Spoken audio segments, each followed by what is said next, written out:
So உங்களுக்கும் ஐஎஃப்டிக்கும் உண்டான முதல் பயணம் எப்போ தொடங்குச்சு? குறிப்பாக என்னுடைய பயணம் என்பது ஐஎஃப்டி புத்தகத்தினுடைய வாசிப்பு என்பது என்னுடைய 18வது வயசுலேயே தொடங்கிருச்சு. முதன் முறையாக எனக்கு குத்துபா பேருரை புத்தகம் தான் எனக்கு கொடுத்துருந்தாங்க, இஸ்லாமிய வாழ்வு. அந்த புத்தகம் எனக்கு படிக்கும் போதிலிருந்தே ரொம்ப ஒரு ஈர்க்கமாகவும் இருந்தது, ப்ளஸ் ஒரு வித்தியாசமான ஒரு நடையாக இருந்தது.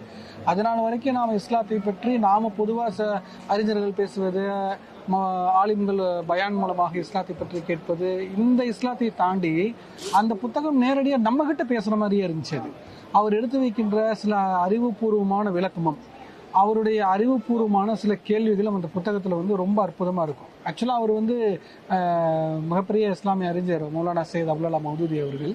ஒரு விவசாயிகள்கிட்ட எந்த நடையில் சொன்னால் அவங்களுக்கு புரியுமோ அந்த நடையில் தான் அந்த புத்தகத்தை அது சும்மா உரைகள், அது அந்த நடையில் தான் அவர் பேசியிருப்பார்.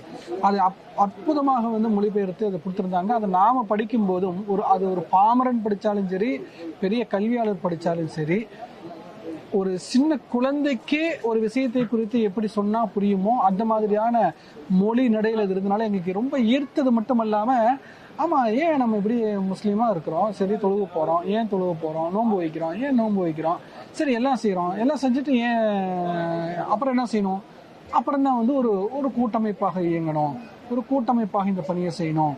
அப்போ செய்கிறது மட்டும் இல்லாமல் இதுதான் நம்ம கடமை. அந்த கடமைங்கிறது அழுத்தம் திருத்தமாக அந்த புத்தகம் தான், அந்த உரை தான் நம்மளை உணர்த்துச்சு. அப்போ அதுக்கப்புறமா சரி, இனி எது தொழுதவங்க போனால், கடைக்கு போனால், வந்தோம் சம்பாதிச்சவங்கிற மாதிரியாக இல்லாமல் இனி இந்த பணியில் ஒரு கூட்டமைப்பாக இணைந்து செயல்படணுங்கிற ஒரு ஊக்கத்தையும் அந்த புத்தகம் தான் எனக்கு கொடுத்தது. அப்போ இருந்து ஐஎஃப்டி வாசக பயணம் என்பது எனக்கு தொடங்கிருச்சு.